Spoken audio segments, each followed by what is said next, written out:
Imagine if sadness could be cut out of your brain. If grief, fear, or depression could disappear forever, not with medicine, but with a surgeon's knife. It sounds like science fiction.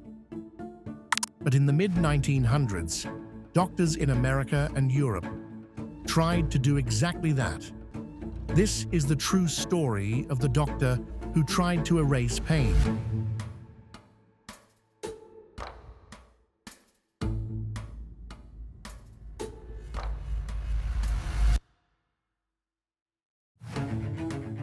In the 1940s and 50s, mental hospitals were overcrowded.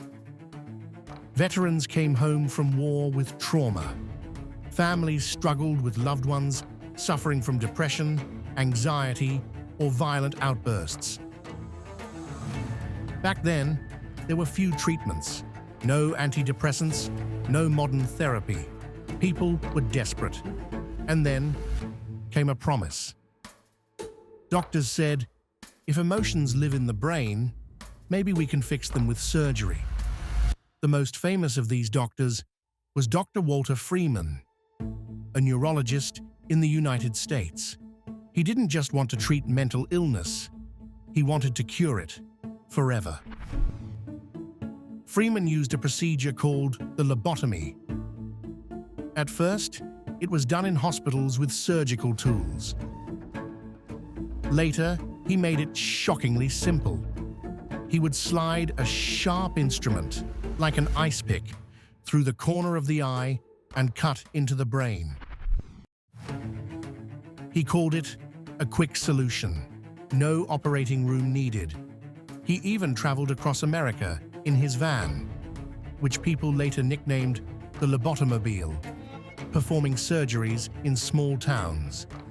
Newspapers at the time celebrated him. They called lobotomy a miracle cure.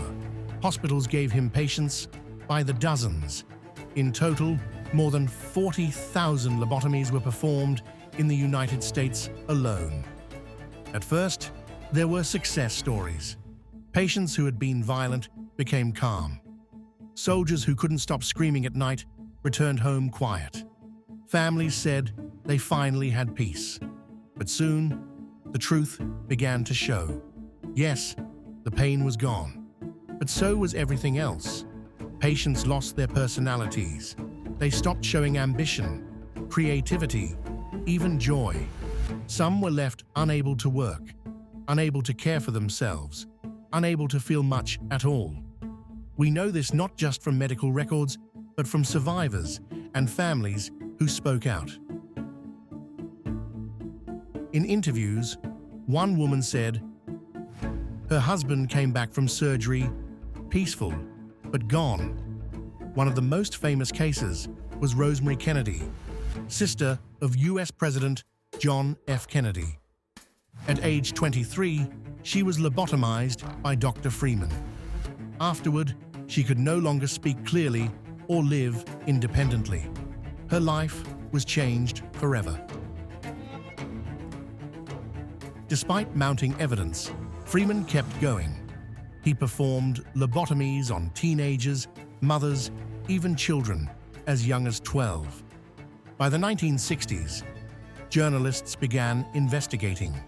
Articles in the Washington Post and the New York Times revealed the devastating outcomes. Medical boards turned against him. By the 1970s, lobotomy was seen not as a miracle, but as a medical scandal. Freeman died in 1972, with thousands of patients' lives permanently changed by his hand. Why does this story matter? Because it shows what happens when desperation meets science. People wanted to erase pain, and they trusted a doctor who said he could do it, and it worked. But at a terrible price.